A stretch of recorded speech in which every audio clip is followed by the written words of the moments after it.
The Mannin Line with Andy Wint.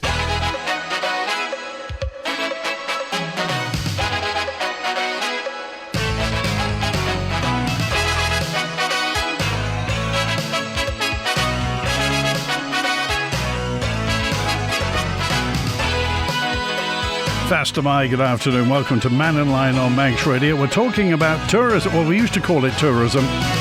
Visit Isle of Man is one of the agencies within the Department for Enterprise on the island. Chief Exec's Deborah Heather and one of the political members, Sarah Maltby MHK, on Mannin Line today. If you've got anything to talk about regarding tourism, our tourist offering, what exactly it is that we do, how much money we make, can we make more money, can we do it better? You got any thoughts? Text, email, call and WhatsApp. Call 66 13 68, text 166 177. And WhatsApp on the same number, email studio@manxradio.com and 66 13 68 on the phone. And Sarah Maltby, Deborah Heather. Hi, good afternoon. Good afternoon. Hi, how are you? Faster my. I'm trying to remember. How long ago was it, Deborah? Well, Sarah's just reminded me it was October of last year that I came in with Ranald, our recently retired chair. My word. What's happened in the past 6 months? Oh, lots and lots. Too much to remember. We've moved on from strength to strength, I think. We had a really good end of last quarter of last year, which we saw a real difference made in terms of occupancy and travel, especially November time, which is a hard month to crack. A little bit quieter this year in the beginning of the year, but that's typical in a year where you've got Easter that's early, and also a very wet beginning of the year, which is a UK problem, full stop. So I think we felt the pain from that. But things have picked up since then, and it's all going really well. We've got 2 new hotels coming, another one in the pipeline, looking for planning permission. So all looking rosy. Okay, which hotels are on the way then? So you've got the Tavere Hotel at the Villiers site, and the Salvation Army building, the Citadel, has been turned into a hotel. Okay, all right. And Sarah Maltby, as a political member, do you have day-to-day involvement with the department? How often do you get involved? I'm very lucky that the team within Visit are very well established, and they work very hard for the Isle of Man, much harder than what you might believe actually for a small team. But they are a constant on the end of the telephone for me, email, and we do meet, of course, to be able to go through issues and to be able to discuss numbers or to discuss strategy. But generally they kind of look after themselves, and then they invite me through when there's policy questions to be answered. And on a political level, where do you sit? Do you advise? Do you cajole? Do you tell? Where do you fit? A little bit of everything, I think. That might be a question for Deborah, and in as much as how does she feel that I was, how it works. I'm a very not authentic person. You kind of, what you see is what you get. So it could be a policy matter. It could be something that a constituent's got onto me about. It could be something that I've read in the news, and for me, I'd rather just get straight to Deborah, send it to her. She'll send it on to the right person within the team, and that seems to be how it works. Very much led by what the people need of the Isle of Man. Okay, here's a message now, a question in from Celia, who's in Ramsey, who dropped me a note to say, how closely does Visit Isle of Man work with Manx National Heritage? There have been some concerns about the upkeep of some of the Manx National Heritage attractions, which obviously is disappointing for visitors to arrive and find things are either closed or broken. So Connie is on our board. So Connie attends the Visit Isle of Man board. So this is Connie Lovell. Yes, Connie Lovell. So yes, so we work very closely with Connie and her team. Clearly, we're trying to help support what they're trying to achieve. We're working on some digital solutions in terms of trying to get visitors around the island at the right time. One of the key things we've had to do this last year is try and communicate with the groups coming to the island opening times. Nobody has an endless pot of budget to staff these buildings. So what we're really trying to do is have a joined up approach to when things are open, where we push customers to, so we can get them across the island and see as much as they can as possible. But it's a work in progress. Okay. I mean, they, of course, anybody who's got is it a National Trust or English Heritage Pass in the UK has got automatic access to Manx National Heritage stuff over here. They do, yes.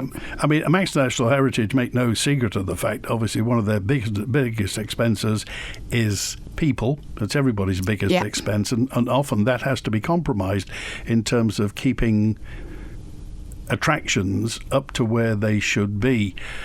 They've got a problem.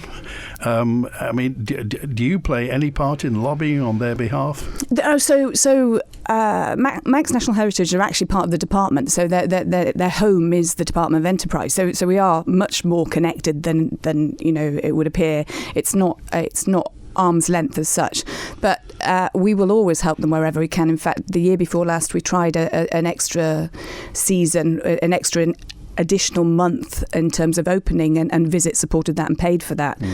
Was it the October and the March of last year to help grow that season. We've needed to put some different actions in place this year, but we're all trying to work towards the same thing. Is it possible to get the cafe open at the Manx Museum at all? I'm really not sure what the situation is. I know they've got a new ops director at Manx National Heritage, and I'm sure that's one of her priorities. Okay, let's get to the lines then. We've got Charlie with us now. Hi, Charlie. You're live with Visit Isle of Man. Oh no, it's I think it's Elliot. Is it Elliot? That's right. Oh, hi, Elliot. Yes, you're live with Visit Isle of Man. Hi. I'm calling from across for my sins, but I would, I very much enjoy visiting the island, and we've visited the island since the early 90s. Okay, whereabouts are you? I'm in Shropshire. Okay. Visit the island during racing and not during racing, with younger children who are now much older, but just a very clear example of what the tourism could do. You have the rafts at Port Erin. Fantastic fun. And what would be the cost to maintain those out of the budget of a tourist board? What would be the cost for that? Just a great example. Something that's great fun, that's quite unique. It's not something that we ever deal across, and to hear it's no longer available, just for quite a menial expense, I would consider. We talked about that, I think, last week. I think the commissioners are responsible for the rafts at Port Erin, aren't they, Deborah? Yes, they are. So we're not really an operational board. Our job is to market and do destination management. But of course, we can try and help wherever we can. I'm not really clear on the situation in terms of the commissioners, but it's something we can pick up. Yeah, I mean, do you understand when people see something like that, and obviously you're a government department, is there nobody who can just say to the commissioners, somebody get a few bob, it's the summertime, you're a bucket and spade beach, get the rafts working. So I think we talked about it last time, or we were at the very early stages, but we're just about to develop this. Well, we have a new forum called Destination First, which is exactly focused on that. The idea being to improve both for residents and for visitors what the tourism or what the leisure facilities might be, as well as the way the island's presented, the customer service element. And Ranald, who has recently retired from our board, is just about to take that over as the board chair of that. It's got Charles Gard on it. It's got all sorts of different commissioners and clerks. In fact, Port Erin is included on as a member. And then we've got some senior departmental government people from DEFRA and from DOI. So the whole objective is this, to get some joined up working and do just what Andy's suggested there. Shelter, some sort of shelter with a bit of weather protection would be very welcome. Okay. And you say you've been coming since, what, the 1990s? 1992 was my first visit, when I was far too young to think I'd ever be returning with children. I was barely a child myself. It's interesting, and now we've got you here. Yep. Why do you come to the Isle of Man? You've got a host of other choices. You could go here, there and everywhere. Well, the Welsh coast is an hour away, and it's not cheap to visit you. It is not cheap for reasons out of your control, and it's not always cheap to stay, but I've stayed in some fantastic places. I mean, I might not be comparing like to like. For us, visiting the Isle of Man sits in between a nice holiday in Cornwall and possibly a cheaper offering abroad. That's where you come in. When you take into the price of flights and a hire car, although the hire car's by no means punitive, Milcrease, can't say enough good words about Milcrease, there's a plug for Milcrease. But initially I came for the racing, fell in love with the island, and when I got, children of my own, they now come and they come independently. Well, they certainly would love to come independently to paddleboard at Port Erin. That's a fantastic little venture there, the paddleboarding. And, Braddock Glen, fantastic. And then now the cafe's not open at Braddock Glen anymore, or certainly not open where you could just walk up and have a coffee and possibly enjoy one of the best views you're ever going to get with a cappuccino. Okay. All right, Elliot, we appreciate that. Come and see us next time you're back on the Isle of Man. We appreciate the call. And coming back to this, lots of people will say, and if we can get to the bottom, it'd be great. How long does it take to open a cafe? I know it may not be your responsibility, but surely when we have people coming here and they simply can't get a cup of tea, that surely isn't an insurmountable problem. It's an interesting one. So I come from hospitality. I used to run hotels, in my dim dark past about 10 years ago. And I always think of myself as a hospitality operator. It isn't hard to open a cafe.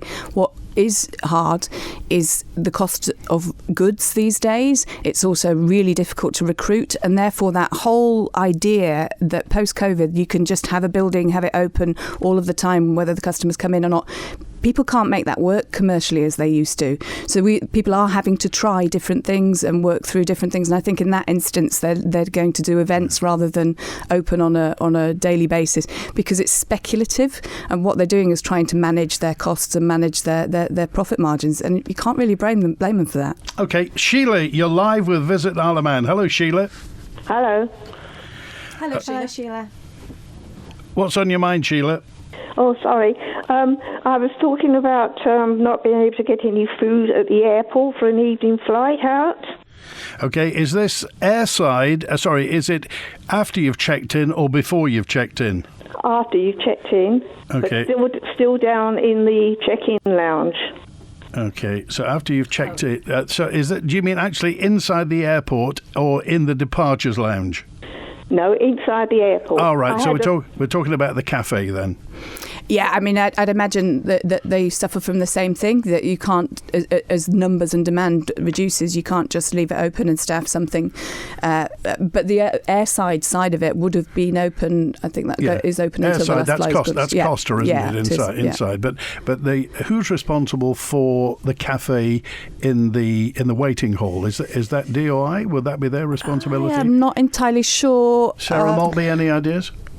Gut instinct would probably say it's probably ran through the DOI. From the DOI. That would be my gut instinct, but I'm not completely sure. Okay, I'm interested to get to the bottom of this, Deborah, because as you say, you're in hospitality for quite a long time. So the concept of, as you say, putting together a business or putting together a service whereby you're serving the public. Are you saying nowadays that really isn't because before, if you did things properly, people would come and you could make some sort of profit. Is that very difficult now? Is it impossible? How do you square things? So, I think something different happened on the Isle of Man compared to the UK during COVID. A lot of business in the UK really adapted and changed, and because the island had isolated itself and was still delivering for the customers, the residents that were here, the businesses didn't move as much as they have in other places, but there's no doubt that hospitality is under huge pressure and has been ever since COVID. We have an employment issue, full stop, and that's not unique to us on the island. That's everywhere. We also have costs, and again, not unique to us. And I think what we have to do is find a route out. But you're certainly right, Andy. If you produce a good product and you get momentum and you keep going, you can survive and you can do very, very well. It's how much has been reinvested into businesses alongside helping them manage some of the variables. But for me, when people are managing their time and they're managing their opening hours, that's a really great way of them managing those variables. Okay, Sheila? Yes? Any thoughts? Yeah. Well, why can't they just have, I was going to say a sandwich machine if necessary, but why can't they just have something available when it's actually a flight? Especially late at night when people, have got to be there 2 hours beforehand. They had a 9-month-old baby with them. They had food for the baby, that was fine, but they hadn't eaten. They're going to Gatwick, so they're not going to leave the island till after 8 o'clock. Then, of course, they've had no food since lunchtime. They even went into Castletown, or one of the family did, to try and find a takeaway. Couldn't even find a takeaway. So there's something definitely lacking. I mean, why can't the airport have something where there are actual flights going out? Okay, all right. I mean, it's only for an hour or so.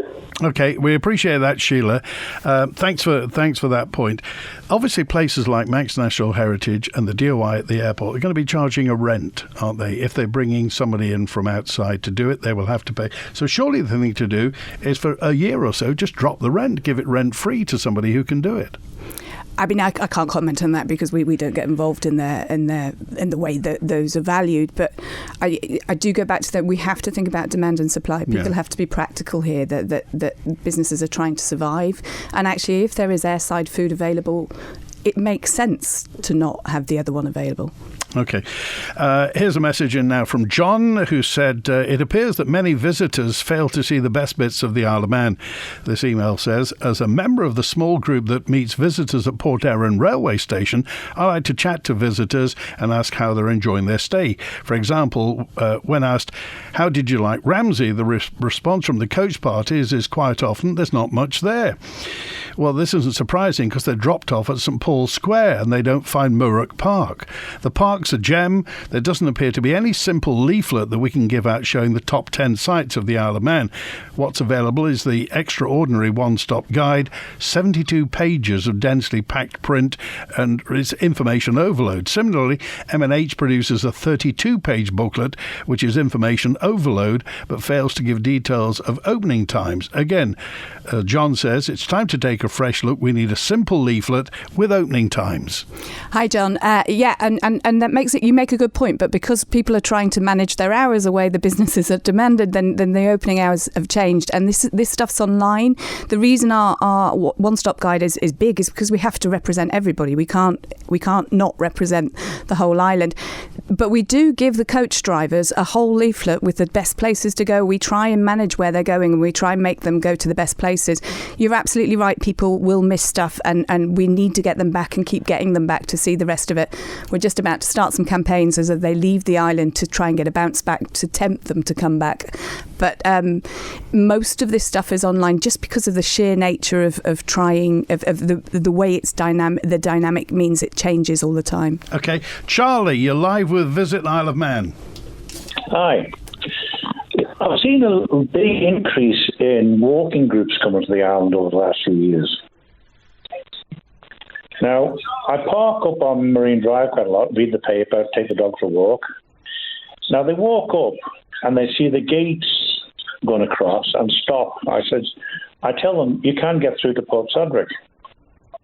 Oh, right, no signage up there. Now, the person you had on yesterday said they'd just finished work at Warbury and got all the railings painted. Well, you need to look again because half the railings are still not painted. But apart from that, the majority of walkers say, beautiful walk along Marine Drive, but isn't it dowdy? You can't walk on a third of the footpath because it's overgrown.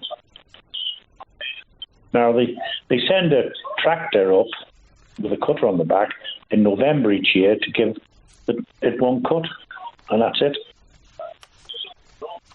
Okay, Marine Drive, Sarah Maltby. Thank you for this question, Charlie. In 2021, I was elected and I picked up a petition quite shortly afterward from David Buttery, which was calling for government agencies to work better together to try and manage our footpaths and the upkeep and the maintenance of those footpaths.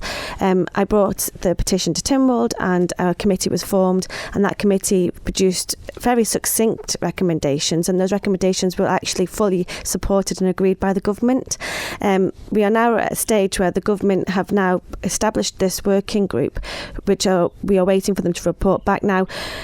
The report back should have happened in April to Tynwald. I'm assured. I've put a question in recently to ask, when is this report going to come back? Because I think the issue that we have here is that we have lots of good people and lots of goodwill out there, but we just aren't coordinated.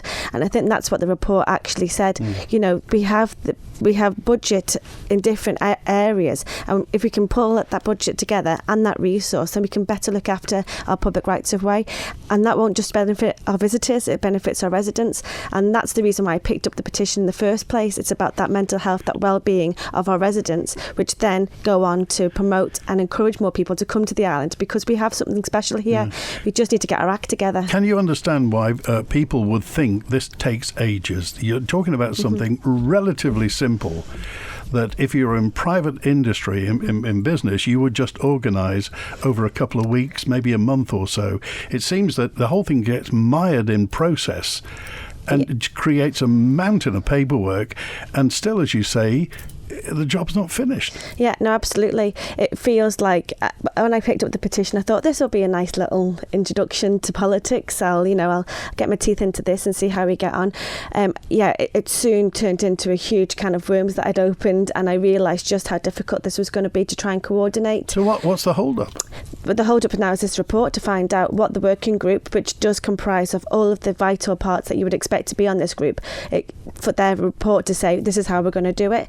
Now, I don't want just the report to say this is how we're going to do it. I want to then see the timeline. So this is me talking as an MHK who's picked up a petition, and not maybe as the policy directive of the Visit Agency Board. But doesn't it all coordinate and coincide very perfectly? No. So it has. This is why it felt like a natural fit for me to go into the Visit Agency Board, because this is something that I've been very interested and keen on right from day one. Okay, Charlie? Well, one more thing. I encouraged some friends from Tunbridge Wells to come over last year. They were railway enthusiasts, and I told them they had the steam railway on. And they came over, thoroughly enjoyed it, thought the place was fantastic.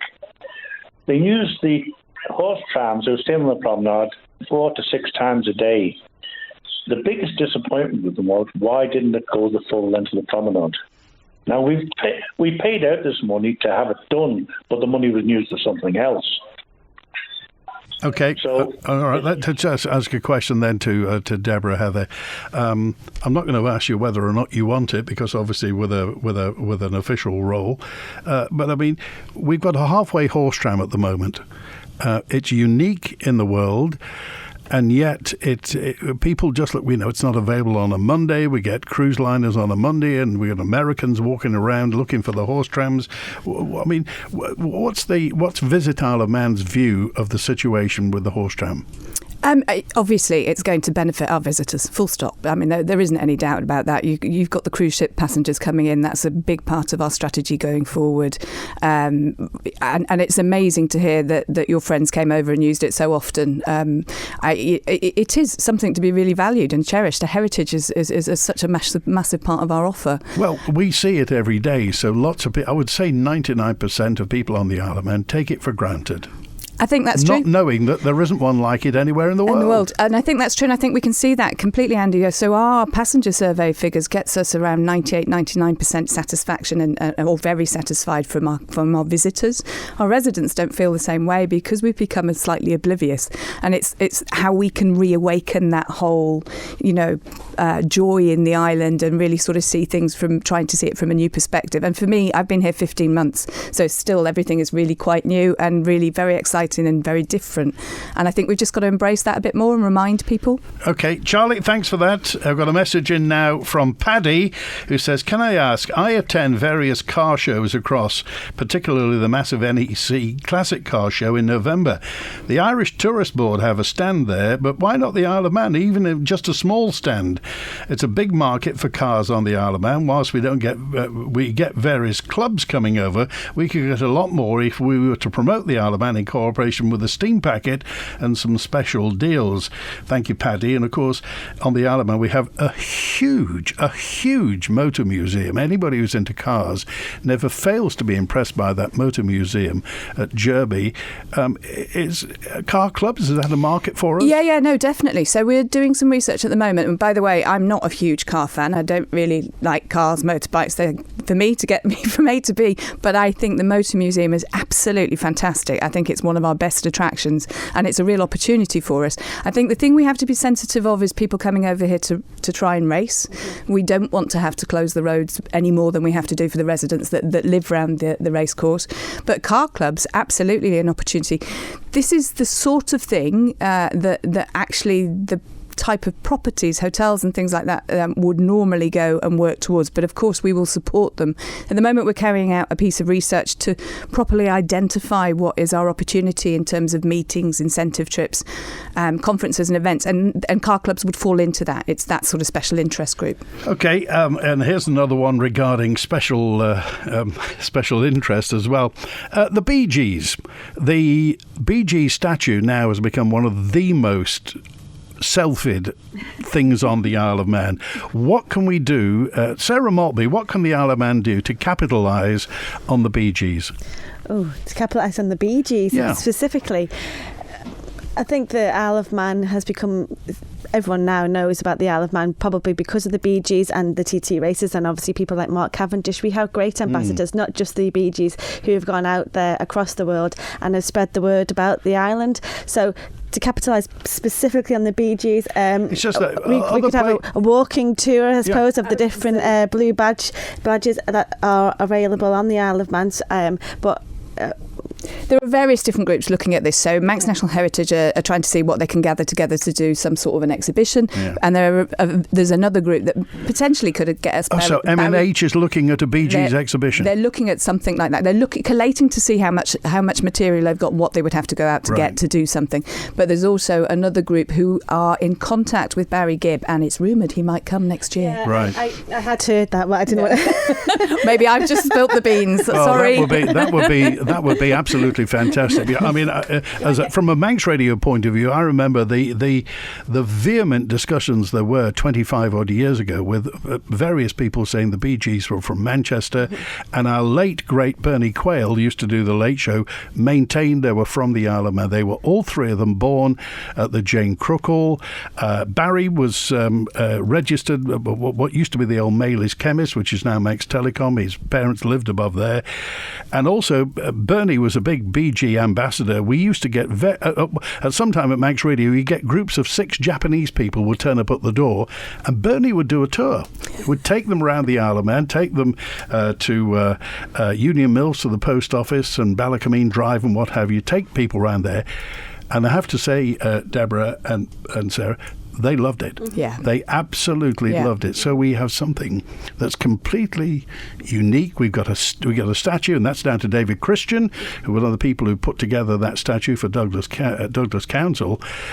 So, I mean, to know that MNH are planning something on the Bee Gees, if it happens, will be terrific. Yeah. Yeah, that would be good. Okay, we're live with Visit Isle of Man. Deborah Heather is the chief exec. Sarah Maltby is the MHK, and Stephen is with us. Hi, Stephen. You're with Visit Isle of Man. Hi, Visit Isle of Man. Hi, Andy, and hi, listeners.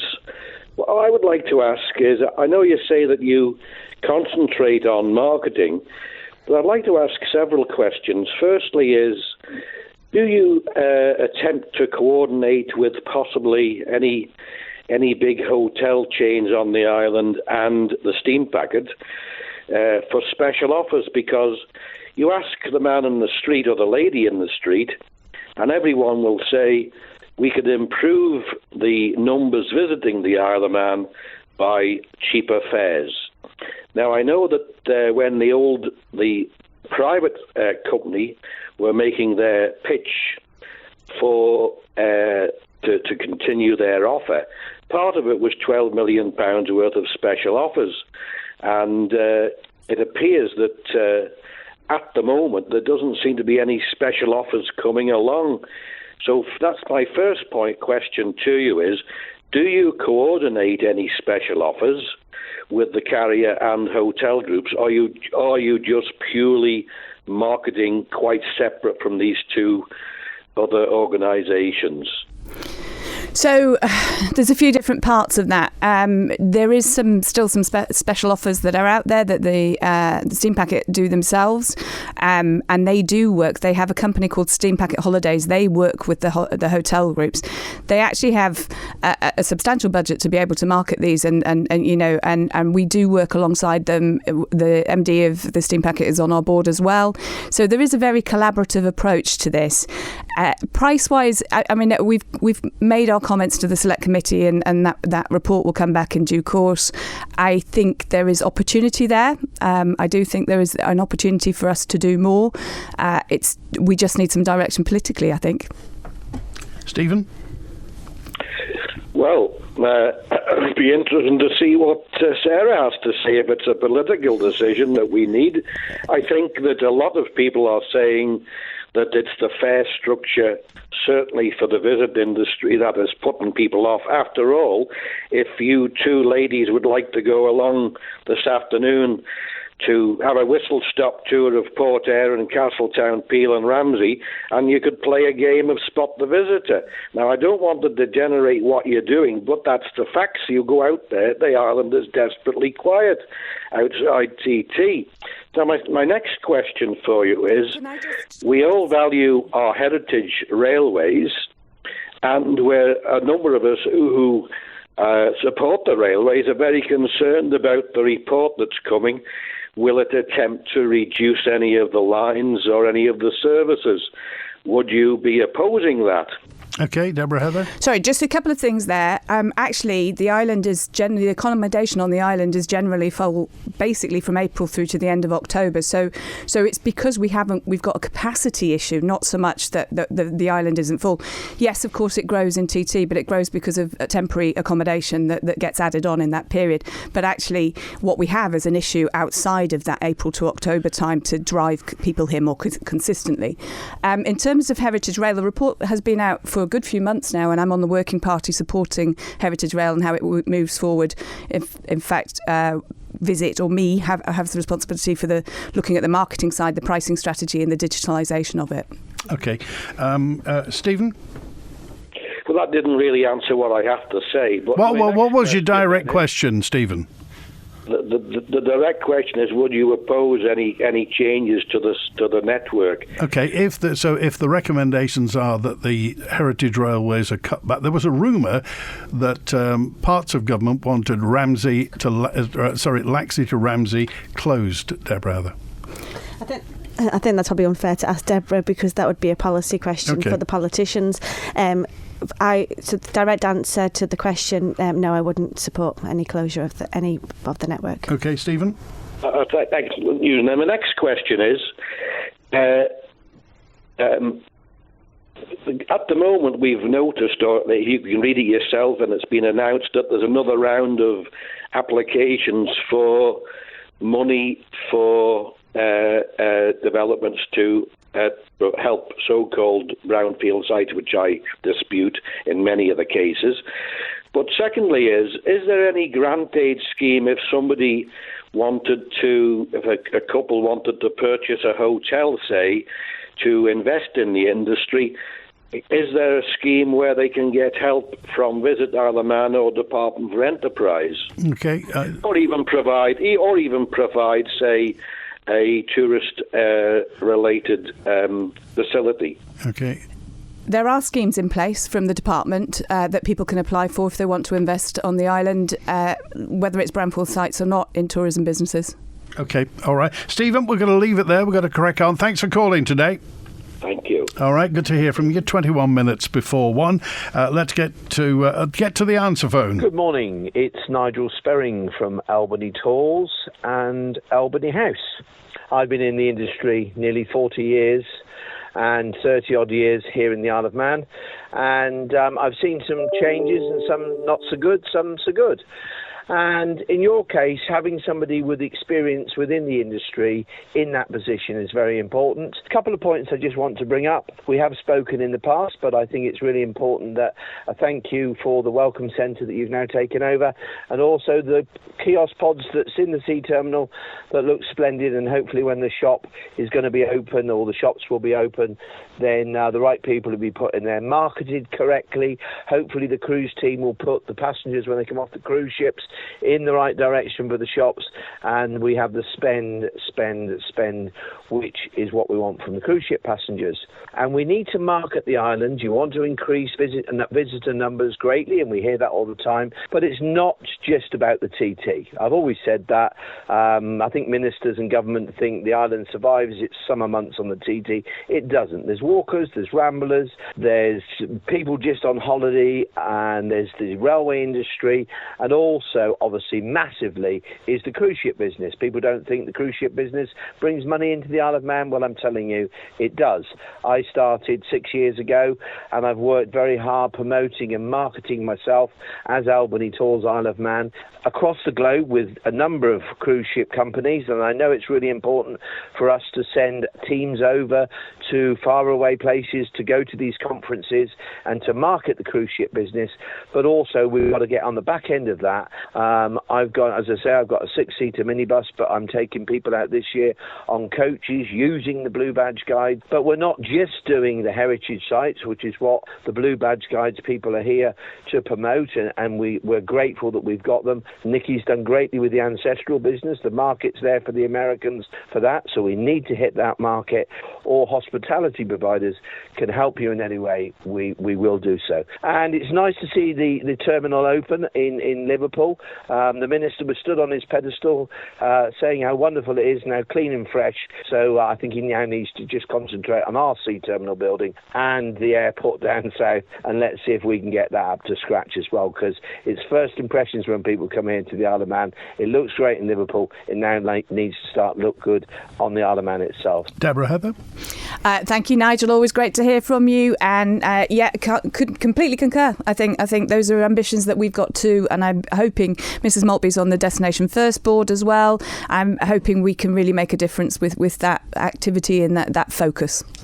I would agree as well with what Deborah's just said, but I would also add, Nigel, I completely agree. The Isle of Man is not just about the TT. The TT is also not just the only motorsport event that happens on the Isle of Man. We need to get better at telling people about what we have here and spreading that word. And I think MHKs as well as residents have that responsibility. You know, I would challenge people to take the opportunity to get out there, take 3 pictures, go to visit 3 different places that you haven't been to before, and share and tell people about those places, because, you know, as Nigel has just said in his message, he is trying his best to try and encourage coach parties and visitors to see and explore the island. But I think we all have a responsibility to do that, and if obviously Visit Agency can help with that, then obviously we are there to enable, and that's exactly what we'd like to get that message across today, that we are an enabling department. Okay, and Southern 100 I think is next Monday, the 8th of July. It certainly is, yeah, and we have we work very closely with the Southern 100 club. It's their event, but we obviously try and support their event with marketing and to try with their strategy to be able to achieve what their objectives are. Okay, well, we'll visit Isle of Man today on Mannin Line. Happy 60th birthday, Manx Radio from Dapperbet Racing. Happy birthday! Calling all employers. Are you searching for talent to join your team?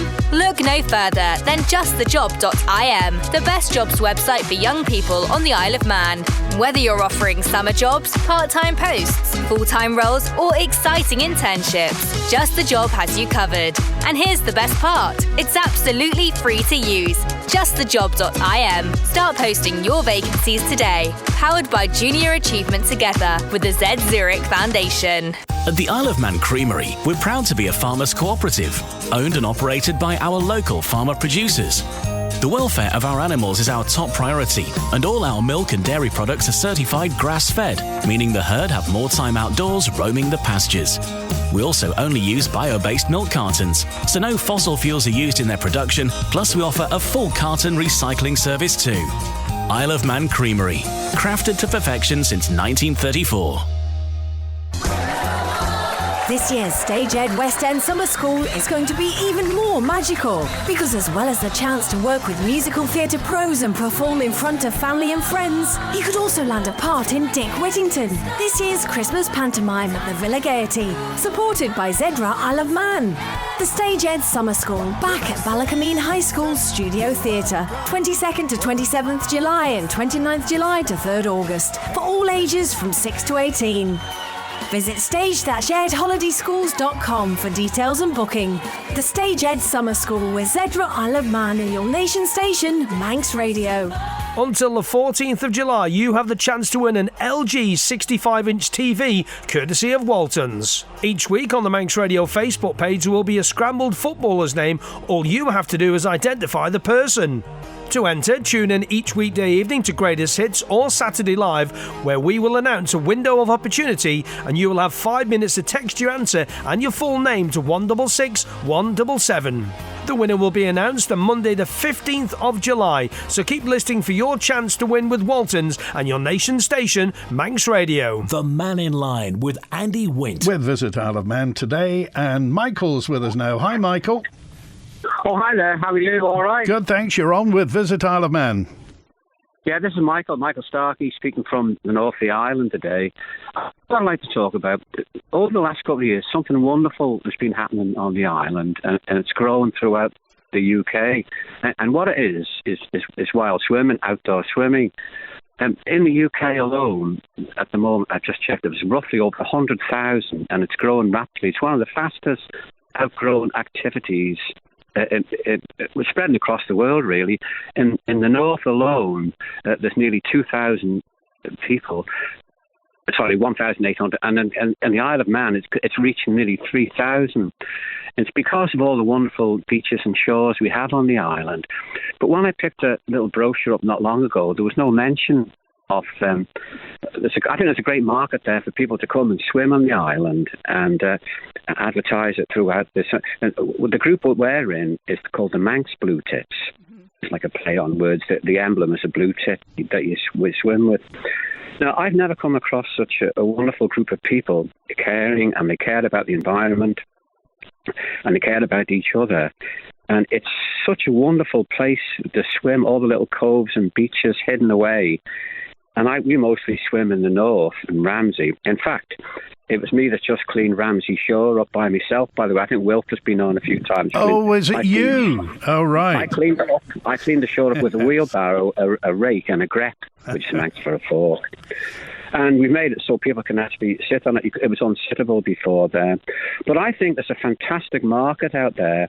And I didn't see any mention in any of the brochures. So I just wonder if people you've got with you today would be interested in looking into this. Okay, Deborah, are you familiar with that? Yeah, no, and it's a great idea, Michael. And thank you very much for doing the work on the shore as well, because that's really greatly appreciated. Funnily enough, we were talking about it in our team. So one of the things, I've only been here 15 months, and one of the things we concentrated on at first was just to make a lot of noise, to get as much coverage as we could, basically so that people knew where the Isle of Man was, because we had a fundamental problem in terms of recognition. But now we need to get into specifics and really drive specific markets. This one feels to me very much like, I don't know if you ever heard of it, when people were doing park runs and they like to go to every park run in the country. Yeah. They sort of had an ambition. This feels very much like this. If we could get to all of those wild water swimmers, cold water swimming and all of that, all of those clubs, we've got a real opportunity for them, and you guys would be amazing as hosts. Okay, all right. Thanks for that. We just won the Biosphere Award last year, award for happiness, which is what life should be all about, really. Yeah. And everybody cares for each other, and it's just really a wonderful organisation. Okay, all right. We appreciate that, Michael. Thanks for that. I just want to pick you up, Deborah Heather. You're talking about the fact that people don't know about us. There's a generation of people on the Isle of Man that thinks everybody used to know about the Isle of Man. Anybody above a certain age knew what the Isle of Man represented. How much has the market changed? Not dramatically. We still have a sort of over 55s appeal. It's slightly younger than the 70 plus when it was factory fortnight and everybody used to come here. The issue was about the competition that came up rather than particularly us doing anything that changed. But I do think it gives us an opportunity. One, Southern Europe is getting too hot. People are really disliking that level of heat. Two, they like the outdoors side that we've got has really evolved from post-pandemic, because people decided to go back to walking and all of those well-being things that Michael's just been talking about. I think actually we've got a really good offer. And if you look at our passenger survey, 60% of our visitors come for doing something in nature. That's their primary reason for being here, which is quite fantastic and something we've got abundance of. Okay, Eddie, you're live with Visit Isle of Man. Eventually, yeah. Thanks. Wild swimming, yeah. We've just been away to Lancashire, Cumbria, Scotland, Hebrides and everything. My wife does wild swimming, and she had a swim at St. Bees twice while we were away. And you can see right over to the Isle of Man from there. It's one of our closest points.